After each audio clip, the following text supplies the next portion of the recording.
नमस्ते दोस्तों, welcome back to कोडित भाई। आज हम बात करने वाले एक बहुत ही इंपॉर्टेंट टॉपिक के बारे में, data types in C++ language. Basically जानेंगे डेटा टाइप्स कितने टाइप्स के होते हैं। पिछले वीडियो में मैंने कवर किया था कि डेटा टाइप्स होता क्या है और वेरिएबल्स होता क्या है। आज हम कवर करेंगे कि डेटा टाइप्स के कितने टाइप्स होते हैं। अगर आप बिगनर हो, C++ सीख रहे हो, तो ये टॉपिक आपके लिए बहुत ज़्यादा ज़रूरी है, क्योंकि डेटा टाइप्स के बिना आप वेरिएबल को सही तरीके से यूज़ नहीं कर पाओगे। सो चलो शुरुआत करते हैं बिना टाइम वेस्ट किए। सबसे पहले एक सिंपल सा डेफिनेशन समझते हैं कि डेटा टाइप्स होता क्या है। अगर आपको पिछली वीडियो में डेटा टाइप्स के बारे में समझ में नहीं आया होगा, तो मैं उसका एक सिंपल शॉर्ट डेफिनेशन आपको देना चाहता हूँ। सबसे पहले सिंपल शब्दों में समझते हैं डेटा टाइप्स होता क्या है। डेटा टाइप्स कंपाइलर को बताता है कि एक वेरिएबल किस टाइप का डेटा स्टोर करेगा, जैसे कि नंबर, कैरेक्टर या ट्रू फॉल्स वैल्यूज। तो आइए समझते हैं टाइप्स ऑफ डेटा टाइप्स कितने टाइप्स के होते हैं। मेनली ये 3 कैटेगरीज में डिवाइड किया गया है। एक primary built in data types, second है ड्राइव्ड डेटा टाइप्स, थर्ड है यूजर डिफाइंड डेटा टाइप्स। ये तीनों बेसिकली डेटा टाइप्स के टाइप्स है। आइए समझते हैं इनका डिफिनेशंस, आखिर C++ में इनका यूज़ कैसे करते हैं।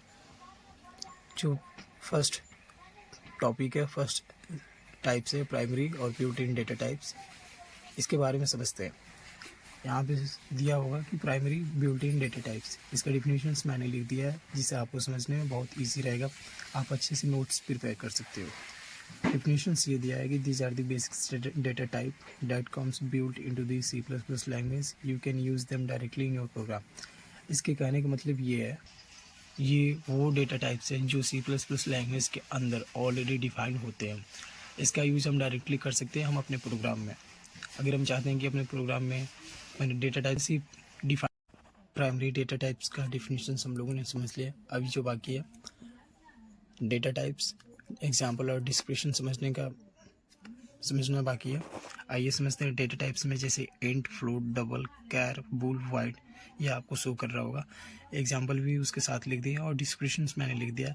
सबसे पहले समझते हैं इंट का काम क्या रहता है। इंट का काम ये रहता है, जो इंटीजर्स नंबर होते हैं, ये इंटीजर्स नंबर को स्टोर करता है। Int data type. फ्लोट का काम ये होता है, जो डेसिमल्स वैल्यूज होता है उसे ये स्टोर करता है। और डबल का मतलब ये हुआ, जो लार्ज डेसिमल्स नंबर है उसे ये स्टोर करेगा। कैर का काम ये रहेगा, जो सिंगल कैरेक्टर है, जैसे कि सपोज दैट ए हमारा एक सिंगल कैरेक्टर है। ए हमारा सिंगल कैरेक्टर है, तो उस सिंगल कैरेक्टर को ये कैर नाम के डेटा टाइप में स्टोर होगा। बुल, ये जो ट्रू और फॉल्स वैल्यूज़ है, जो बुलियन वैल्यूज़ है, ये उसे स्टोर करेगा। वाइड, इसके पास कोई भी वैल्यूज़ नहीं है। मोस्टली हम इसका फंक्शंस में यूज़ करते हैं, मेन फंक्शंस में यूज़ करते हैं। आप सभी को दिख रहा होगा primary built in data types का एक सिंपल सा प्रोग्राम। समझते हैं। इंक्लूड आईओ स्ट्रीम एक हेडर फाइल है, यूजिंग नेम स्पेस std। फिर मैंने एक मेन फंक्शंस बनाया, इंट मेन फंक्शंस, जहाँ से हमारा प्रोग्राम एग्जीक्यूट होना स्टार्ट हुआ। मतलब हम अपने प्रोग्राम को लिखना स्टार्ट करेंगे। मैंने 4 डेटा टाइप्स यूज़ किया, इंट, फ्लोट, कैर और बूल। और मैंने 4 वेरिएबल्स लिया, एज, हाइट, ग्रेड, स्टूडेंट। और मैंने चारों वेरिएबल्स का 4 वैल्यूज़ डिक्लेयर कर दिया। जैसे कि फर्स्ट में आपको दिख रहा होगा इंट एज इक्वल्स टू 20 एक का नंबर है, और ये नंबर है तो किस टाइप का डेटा में स्टोर होगा, इंट डेटा टाइप में स्टोर होगा। वैसे ही 5.9 एक डेसिमल्स वैल्यू है, ये फ्लोट में स्टोर होगा। ए हमारा एक सिंगल कैरेक्टर है, और सिंगल कैरेक्टर जब भी स्टोर होता है एक कैर नाम के डेटा टाइप में स्टोर होता है। वैसे ही ट्रू, ये बुल डेटा टाइप में स्टोर होगा। अगर हम लोग चाहते हैं जो वैल्यूज है उसे प्रिंट कराना हमारे टर्मिनल्स पे, तो हम सी आउट का यूज़ करेंगे। Cout double S then double inverted comma के बीच में एज है, तो एक स्ट्रिंग फॉर्मेट में है, तो एज इट प्रिंट करेगा। फिर जो एज में रखी गई वैल्यूज है 20, तो एज 20।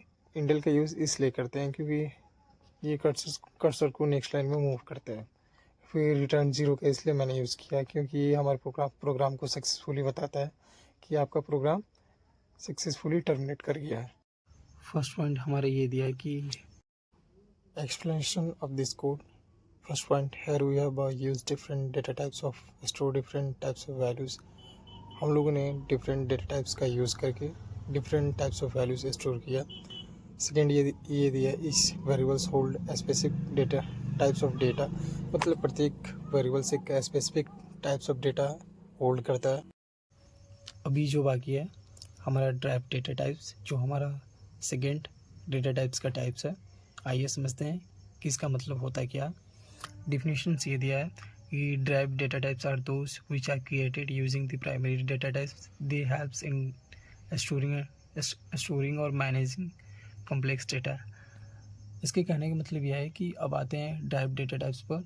ये वो डेटा टाइप्स हैं जो प्राइमरी डेटा टाइप से मिल के बनते हैं। एरे का शॉर्ट डिफिनीशन समझते हैं कि एरे का मतलब होता क्या। एरे एक collection of similar data types होता है। मतलब एक एरे में हम सेम टाइप का मल्टीपल वैल्यूज स्टोर कर सकते हैं, जैसे कि इंटीजर, फ्लोट या कैरेक्टर। एरे बेसिकली एक वेरिएबल्स का ग्रुप होता है जिसमें हम एक नेम से एक्सेस करते हैं। सपोज डैट, जैसे कि यहाँ पे दिया है कि इंट मार्क करली ब्रैकेट में 5, तो इसका मीन्स यह है कि ये एक इंटीजर टाइप का डेटा टाइप यूज़ कर रहा है। मतलब यहाँ पे हम 5 जो हमारा मार्क्स ही हमारे वेरिएबल्स है, इसमें मैंने कितना मल्टीपल्स वैल्यूज़ इसमें असाइन किया है। जैसे मार्क्स इक्वल्स टू आएगा 1 2 3 4 और 5। ये हमारा क्या हुआ, मल्टीपल्स वैल्यूज़ हुआ। और मल्टीपल्स वैल्यूज़ किस में स्टोर है, हमारे एक मार्क्स नाम के वेरिएबल्स में। इसी को हम एरे कहते हैं।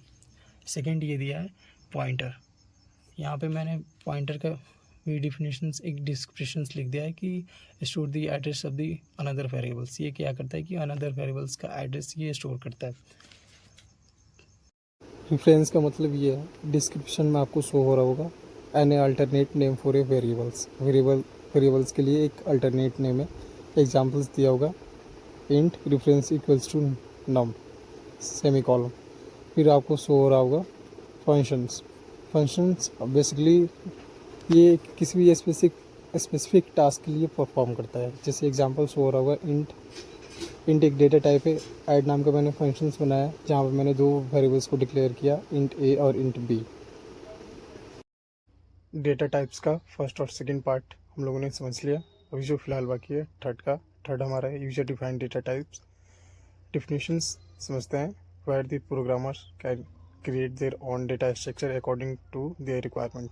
मतलब जो प्रोग्रामर होता है अपने रिक्वायरमेंट के हिसाब से वो अपना खुद का डेटा स्ट्रक्चर क्रिएट कर सकता है। जैसे आपको शो हो रहा होगा टाइप्स, एग्जाम्पल, डिस्क्रिप्शन। का मतलब हुआ कि combine multiple data types together. इसका मतलब आइए एग्जांपल के थ्रू समझते हैं। यहाँ पे मैंने एक स्ट्रक्ट स्टूडेंट, मैंने कर्ली ब्रैकेट के अंदर इंट आईडी और स्ट्रिंग नेम मैंने यूज़ किया। स्ट्रक्ट हमारा क्या है, स्ट्रक्ट एक डेटा टाइप्स होता है जो मल्टीपल डेटा टाइप्स को एक ही यूनिट में कंबाइन करता है। फॉर एग्जांपल, एक स्टूडेंट के पास आईडी मतलब इंटीजर, नेम, स्ट्रिंग दोनों होते हैं। जैसे कि यहाँ पे एक आईडी या नेम है जो कि दोनों स्टूडेंट के पास होता है।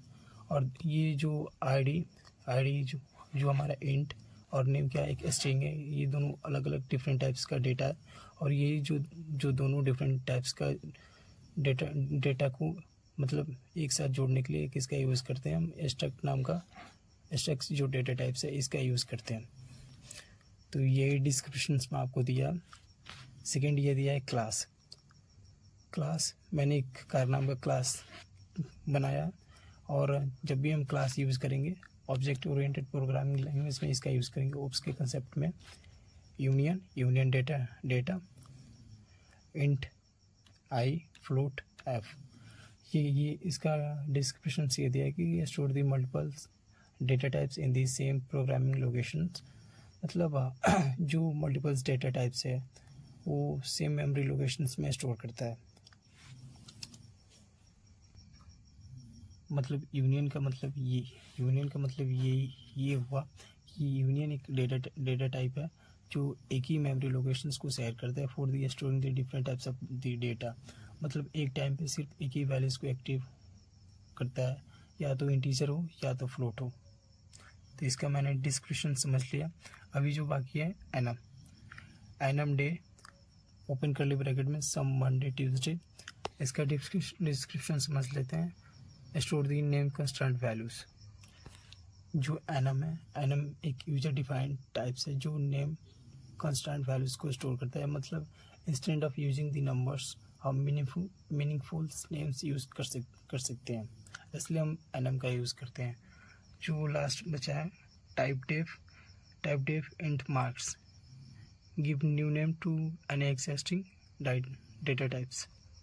टाइप डेफ का यूज़ हम इसलिए करते हैं क्योंकि जो एग्जिस्टिंग डेटा टाइप्स को नया नेम देने के लिए यूज़ करते हैं, इससे कोड इजी और रीडेबल बन जाता है, इसलिए हम लोग टाइप डेफ का यूज़ करते हैं। तो ये हमारा रहा यूजर डिफाइंड डेटा टाइप्स, जिसको हम लोगों ने बहुत अच्छे तरीके से समझा। डिफाइंड डेटा टाइप्स के बेनिफिट समझ लेते हैं। User defined data types makes programming more flexible, you can design your on structure for any types of data. इसका मतलब ये है कि user defined data types programming को फ्लेक्सिबल बनाता है, आप अपनी रिक्वायरमेंट के हिसाब से डेटा स्ट्रक्चर को बना सकते हैं। This is one of the main reason why C++ is such a powerful language. यही C++ को पावरफुल लैंग्वेज बनाता है। यहाँ पे तो दोस्तों ये था types of data types in C++। अगर आपको ये वीडियो हेल्पफुल लगी तो लाइक ज़रूर करो, शेयर करो अपने दोस्तों के साथ और सब्सक्राइब करो चैनल कोड विद भाई, ताकि आपको मिलता रहे C++ का नेक्स्ट लेक्चर सिंपल और इजी लैंग्वेज में। मिलते हैं नेक्स्ट वीडियो में, तब तक के लिए धन्यवाद, गुड नाइट।